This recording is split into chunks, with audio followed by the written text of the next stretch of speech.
মানুষ সেবা দেওয়ার ব্রত নিয়ে নার্সদের কর্মজীবন শুরুর আহ্বান জানিয়েছেন যশোর আদ্দিন নার্সিং ইনস্টিটিউটের অ্যাসোসিয়েট ডিরেক্টর নাজমুন নাহার। 15তম ব্যাচের শিক্ষার্থীদের বিদায় সংবর্ধনা অনুষ্ঠানে বক্তৃতায় একথা বলেন তিনি। এ সময় শিক্ষার্থীরা লেখাপড়ার সুশৃঙ্খল পরিবেশ সৃষ্টির জন্য আদ্দিন কর্তৃপক্ষকে ধন্যবাদ জানান। যশোর প্রতিনিধি তামান্না ফারজানার পাঠানো রিপোর্ট জানাচ্ছেন আসিফুর রহমান সাগর।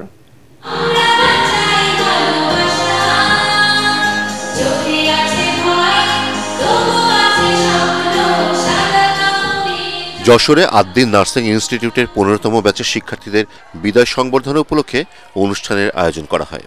আদ্দিন সকিনা মেডিকেল কলেজ অডিটোরিয়ামে নার্সিং ইনস্টিটিউট আয়োজিত অনুষ্ঠানে প্রধান অতিথি ছিলেন আদ্দিন মেডিকেল কলেজ হাসপাতাল ও আদ্দিন নার্সিং ইনস্টিটিউটের অ্যাসোসিয়েট ডিরেক্টর নাজমুন নাহার।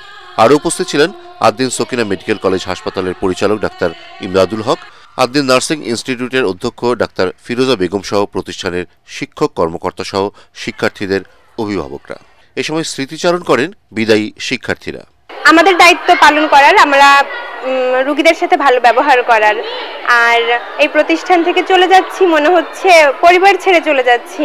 অন্যান্য নার্সিং ইনস্টিটিউটে আমরা যেটা দেখি যে জুনিয়র টিচার থাকে বেশি, কিন্তু আমাদের এখানে বলতে গেলে জুনিয়র টিচার কম কিন্তু সিনিয়র টিচার বেশি। তোমার কাউকে খোঁজা লাগবে না, তোমাকে সবাই খুঁজে নেবে। প্রতিষ্ঠান আমাকে এভাবেই শিক্ষা দিয়েছে। অনুষ্ঠানের প্রধান অতিথি আদ্দিন মেডিকেল কলেজ হাসপাতাল ও আদ্দিন নার্সিং ইনস্টিটিউটের অ্যাসোসিয়েট ডিরেক্টর নাজমুন নাহার রোগীদের ভালোবাসা দিয়ে সুস্থ করে তুলতে বিদায়ী নার্সদের প্রতি আহ্বান জানান। তোমরা যেখানেই যাবে মানুষ যেন তোমাদেরকে মনে করে যে আমরা আদ্দিন নার্সিং ইনস্টিটিউটের এমন নার্সদের হাতে সেবা পেয়েছি যাদের সেবা আমরা মৃত্যুর আগ পর্যন্ত ভুলব না।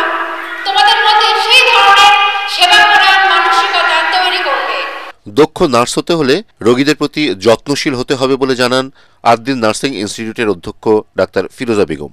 আমি আশা করি তোমরা এক্সপার্ট নার্স হবে, আর সেই মানসিকতা নিয়ে হসপিটালে যাবে। হাসপাতালে তোমরা হচ্ছে হাসপাতালে বেচতে বাগান, তোমরা হচ্ছে বেচতে ফুল। আমি মনে করি ফুলের মতো দেখা যাচ্ছে, সবচেয়ে ফুল মনে আছে, এবং রুগীরা হবে হাসপাতালের ফল। ঠিক আছে, ফুলের মতো ফুটবা এবং তার আস্তে আস্তে সেবা দিয়ে তাদেরকে কি ফল হিসেবে পানি পাঠাবা। অনুষ্ঠানে আলোচনার পাশাপাশি ছিল সাংস্কৃতিক অনুষ্ঠান। এছাড়া বিদায়ী শিক্ষার্থীদের নিয়ে স্মৃতিচারণমূলক প্রামাণ্যচিত্র দেখানো হয়। Bureau report, ATN Bangla.